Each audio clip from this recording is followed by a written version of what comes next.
Magandang hapon! Ngayon kami ay maghahanap ng isang leader o miyembro ng isang organisasyon upang aming kakapanayamin. Sa iyo, binibini. Ako si Jenny Rose Daniels. Maaari ko pa malaman ko. Ang aking buong pangalan ay meron akong bitong katanungan tungkol sa iyong organisasyon.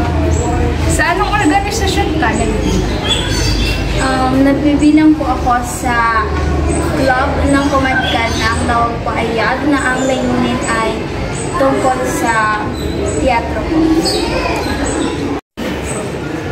Ano ang tungkulin mo sa organisasyon? Isa po akong presidente ng CNHS YAG.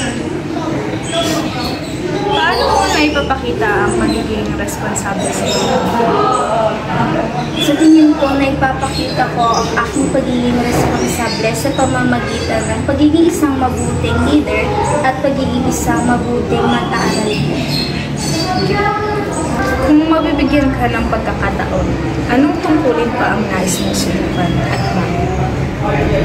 Nais kong, siguro simple na lamang, nais kong maging isang simpleng modelo sa mga kapwa ko mag-aaral sa kung paano ba dapat ang isang estudyante makiayon o makikipagkapwa sa kanyang lugar at sa kanyang komunidad po.